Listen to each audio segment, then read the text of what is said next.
Your parenting journey may not follow the typical path, though still filled with purpose, love, and strength. When navigating the systems built to support your child, each appointment feels less like progress and more like a maze, filled with unfamiliar acronyms and confusing terms. In screening, you heard things like DD, ASQ, ECI. Then came the assessment, with new terms, FBA, MFE, ECE, and now you're in the IEP meeting, and boom, the letters just start flying. IFSP, IEP, IDEA, LRE, FAPE, and you're just smiling and nodding like it makes sense. If you've ever felt like you needed a translator in the IEP meeting just to understand what's going on, you're not alone.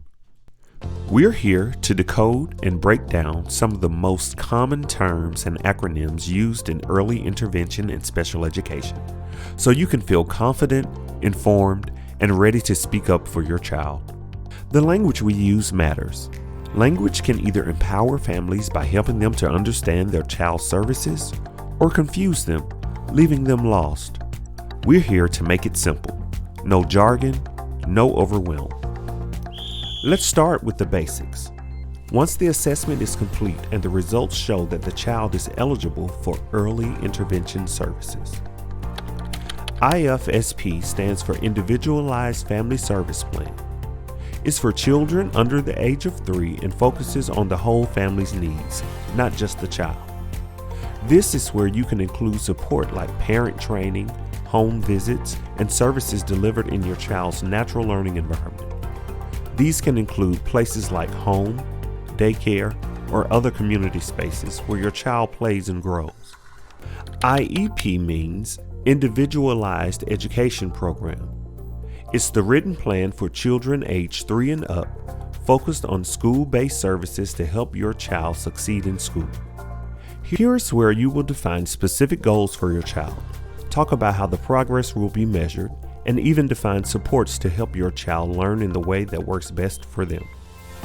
Examples are taking extra time on tests, movement breaks, or even the use of assistive technology like wheelchairs or augmentative alternative communication devices, AAC. The IFSP and IEP will also describe who will provide these specialized supports. This may include a therapist such as a PT, physical therapist, OT, occupational therapist, or SLP, speech therapist. These therapists provide services that help your child build strength, coordination, and daily life skills. PT can support in your child's learning space. PT can support your child to climb on the playground equipment and learning to carry their backpack with better balance. OT, holding a pencil, using scissors, tying shoes. Speech can support your child's language development so that they can join in during playtime with peers, tell you what they want for breakfast, and even medical needs related to chewing and swallowing. These services don't just support learning, they also support confidence, independence, and full participation in school. Now let's decode a few of the legal terms that come up in meetings and what they actually mean for you and your child. IDEA, the Individuals with Disabilities Education Act. That's the federal law that makes all of this possible. FERPA, Family Educational Rights and Privacy Act. This law protects your child's privacy and means that you have the right to see your child's education records, and schools must get your permission before sharing that information with others. FAPE, Free Appropriate Public Education. This is a big one. It's your child's right to receive an education and services that help them learn at no cost to you.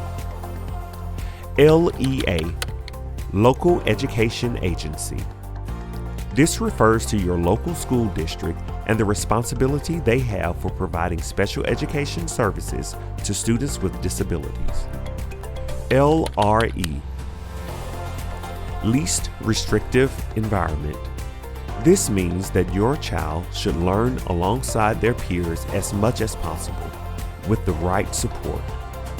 The goal here is inclusion, so that your child isn't unnecessarily separated from their classmates. We're setting you up for advocating confidently for your child. These terms might sound intimidating, but understanding them gives you power and helps you protect your child and their rights. These acronyms might feel overwhelming at times, but you don't have to be lost in the letters. You don't have to know every acronym to be your child's biggest advocate. And remember, every step you take builds a better path for your child. You've already done something powerful by just pressing play, by choosing to understand more. Every child deserves someone in their corner who believes in them, and your child has that in you.